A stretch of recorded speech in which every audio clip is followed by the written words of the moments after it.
Good morning everyone, and welcome back to the photography channel. My name is Derek Minkins. I haven't actually probably said that before, but that's my name. So in today's video we're going to have a look at the Canon EOS R8 full frame camera. Now in my last video we did an excursion out to Kings Park here in Perth, Western Australia, and we took both of my cameras with me.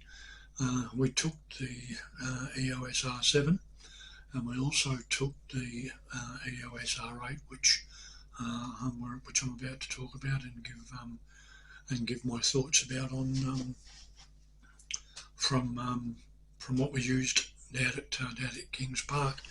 So one of the things that came to mind, and I learnt when we were out there, is the camera is slightly smaller in stature than the R7,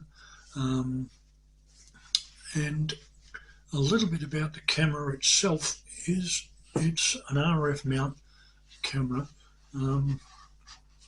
and at the back of the camera we have the rear of the camera.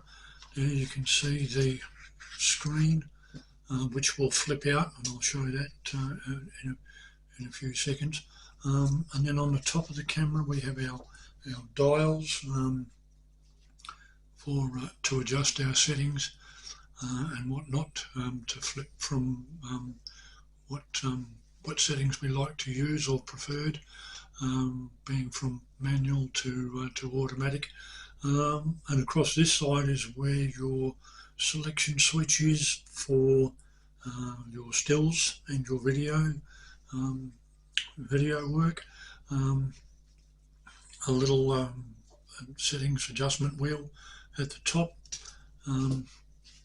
hot shoe at the top as normal for the mounting of your flash, if you decide to use one, and then so turning the camera around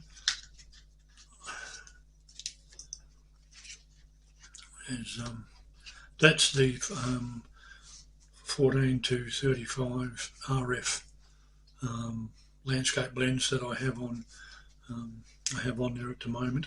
And at the front there you have your shutter release and various other and then there's your button to start your video recording. Now inside through the menus there is facilities to change any of the settings to do with the camera that you wish, so you can virtually set it up to wherever, whatever suits you, whatever is comfortable for you. So when we were out in the field, I had it set for the record button on the top, and then the shutter release button for taking my still shots. And as you probably saw, there is a viewfinder as well as the digital display screen, which flips out and also rotates, so you can turn it around, pull it back in to your camera. Now the little viewfinder at the top is automatic. So when you move your face closer to the back of the camera, it automatically turns on the viewfinder, which is very, very handy, so you don't have to keep moving the camera away from your face to change anything. So going down to the bottom of the camera, I've already taken the battery compartment lid off the bottom of the camera for a reason. So down the bottom there you have your mount for your tripod, and then in the back there you have your battery compartment mount. There's also the spot to put your SD card in, and then you have your manual, sorry, not manual, you have your individual inputs and outputs there on which are all itemised. So it's quite a very small in stature camera, as I mentioned. Now, one of the not disadvantages, but one of the unfortunate things with the camera is the batteries are in a small square design. They're a E17 battery, if memory serves me correct, and compared to some of the other batteries, they don't have a rather a long charge time or lifespan, not lifespan, power length in the batteries. I think they're designed to go for about 30 minutes for video work, and then possibly longer for just if you're just using it for still shots. So when I did buy the camera, it actually came with a second battery as a bonus, and that's probably why. So the way that I combated this problem, well, not problem, this thing I was concerned about was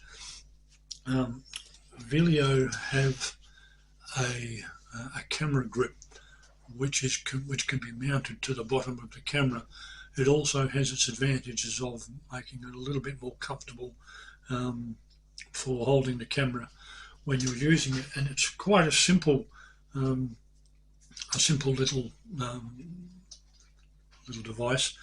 This simply goes up into the battery compartment of the camera, and then you have a thread switch to mount it onto the camera. Then at the back of it you have a switch to unlock the compartment. Now it holds 2 batteries, which is ideal, which virtually doubles the length of time that you're able to take video footage and still shots. But for the average person, you possibly might not need to go for that long period of time. So, but again, it has a dual purpose, makes it quite more comfortable to hold the camera, and especially for a person such as myself, who, as you can probably see, has a slight case of the shakes. So it also comes with a small cable which you can plug in to the grip somewhere. I'll have to find that a bit later. But it has a shutter release switch on the bottom. So then you have the option of using the top one or using the bottom one. So I'll go ahead and put this together, but it also gives you a little storage spot for your battery compartment lid.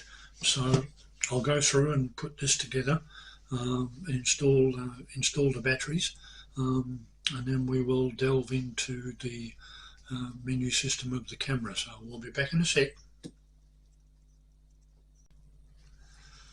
Okay, now as I mentioned, it simply slips into the bottom of the camera.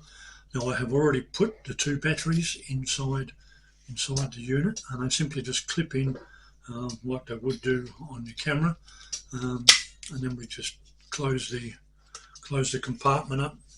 Now when it comes to installing it, it's quite simple. You simply just slot it over the top, slide it into your battery compartment, then just hold it firmly, and then through the little dial on the back of the camera you tighten that up,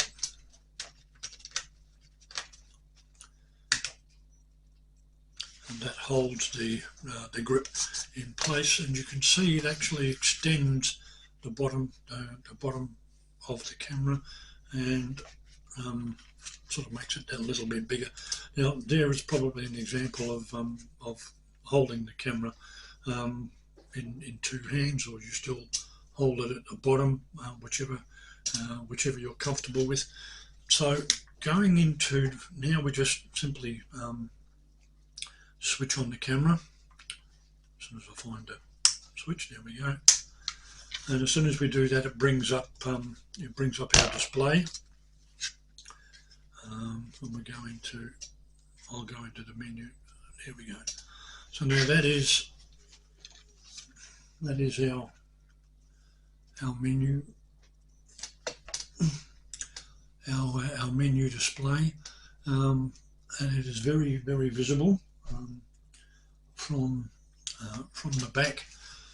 So going into a little bit further, you have I wish I could turn this around, but you have numerous functions. You have your camera settings, and the little dial at the top there enables you to switch between your choices. So each time you rotate it, it changes where you're at, going from AF menu to playback menu to play menu, and each time it gets to each dial, it'll just literally swap main menus,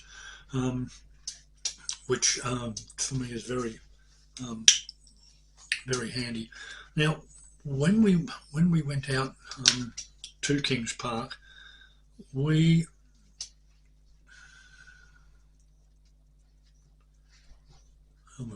go. We've actually got a couple of images on there. So it's and that's a look at our menu, not our menu, our display screen, which you can see is quite big, and it's little grid lines that you can see there is what is part of what I have it set up for. So that's probably most of the basic settings of the camera. It is exceptionally good for video work. And when we were at Kings Park, this is where some of my thoughts come in. I had it preset before we left, and I think I had it set to 4K fine, which is 4K video quality.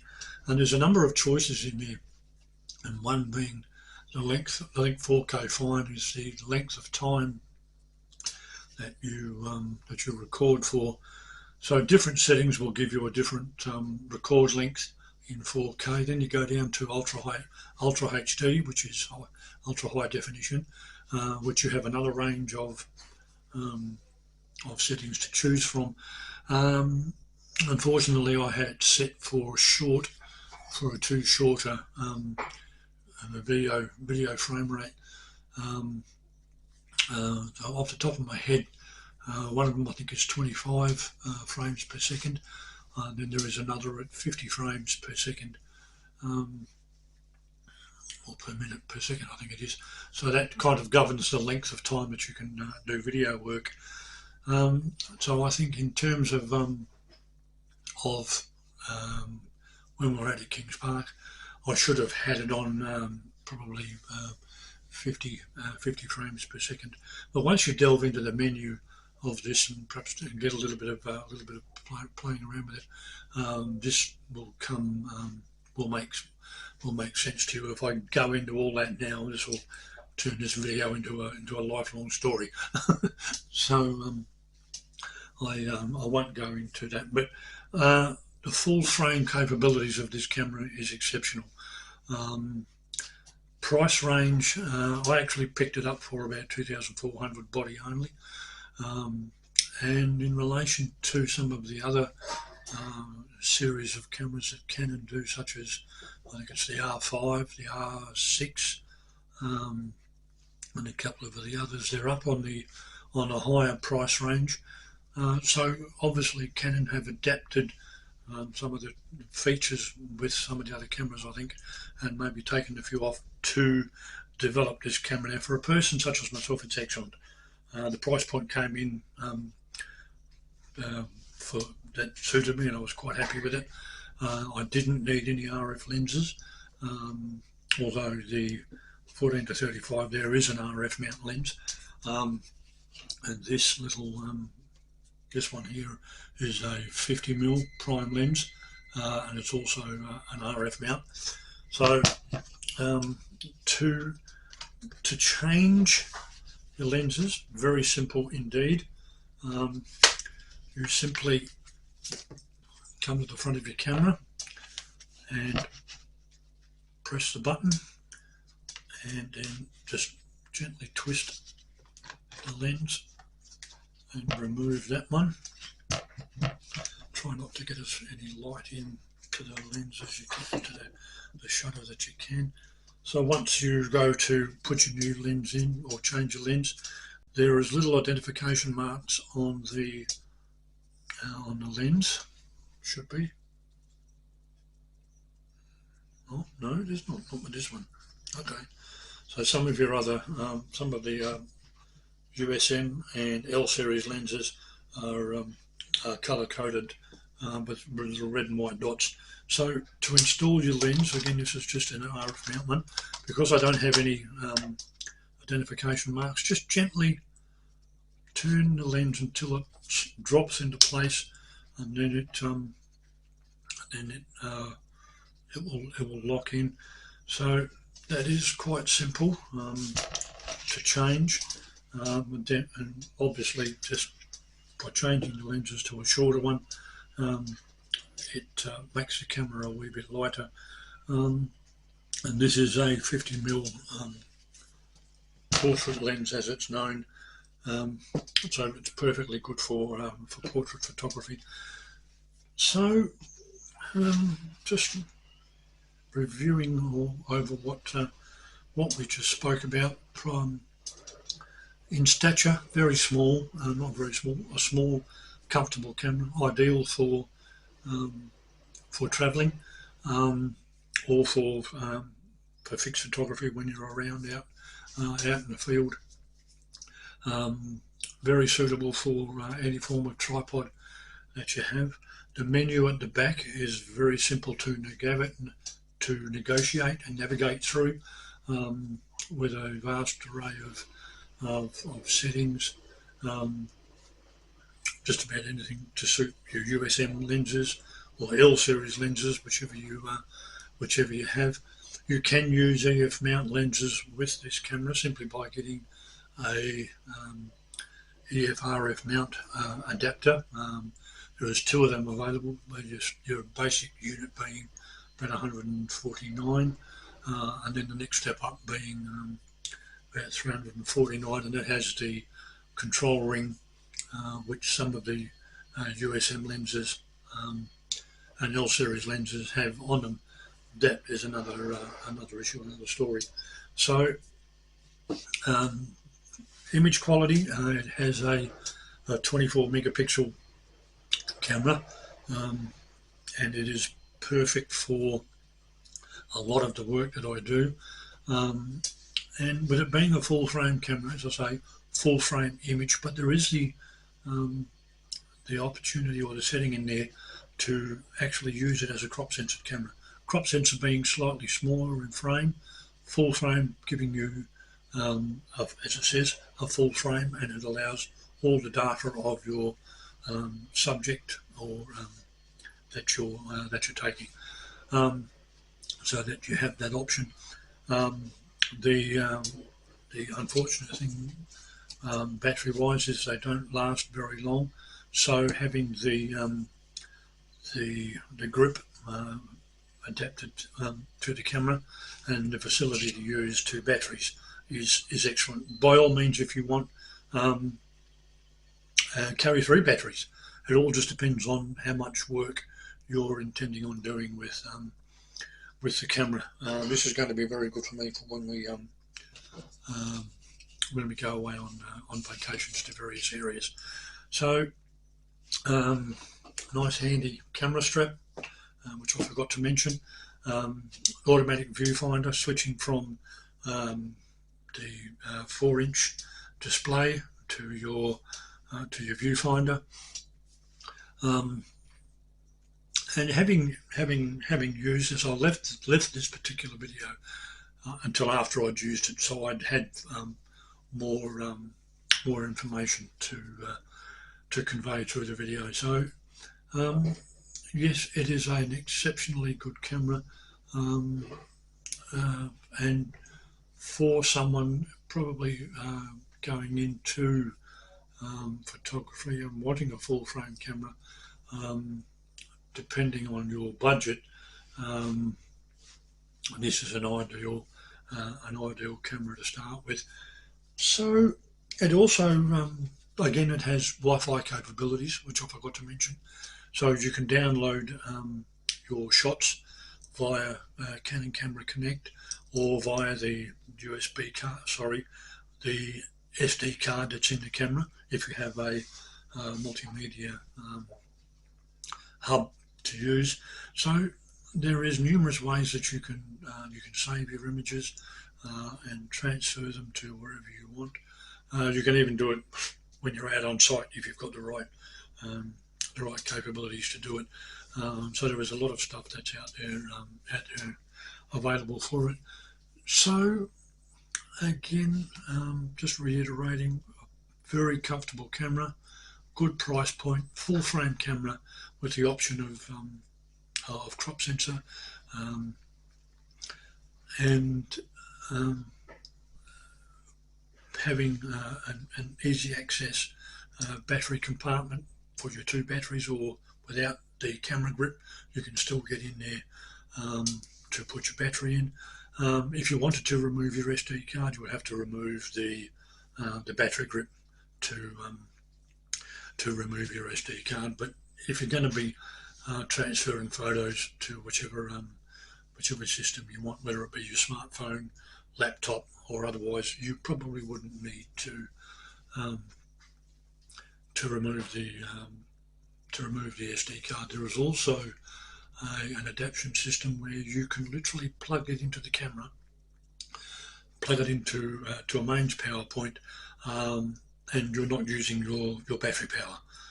You're just running off 240 volts for situations like this when you're at home, and that's available online, probably from Canon or from various other stores. And all you need to do is just research the product and it'll point you in the right direction. So just very quickly, I have a number of lenses, being the 14 to 35, the 50mm. I also have 18 to 400 telephoto. I've got the Canon 100mm macro lens, a 24 to 70 EF mount, which is another good lens, good for night work, all with the use of the various adapters that I have. The camera in the kit form comes with a I think it's 18 to 150 zoom lens in kit form, but as I said, I brought this body only, so I didn't need it. So right, wrapping things up, very good camera, and I'm extremely happy with it, and I hope my thoughts and my uses that I've had with it will help people to decide which way to go. So on that note, thank you very much for watching. I have 2 new subscribers, so thank you very much to them for joining us. And hit the notification bell for future uploads, please. If you feel free, please do subscribe. And thank you for watching.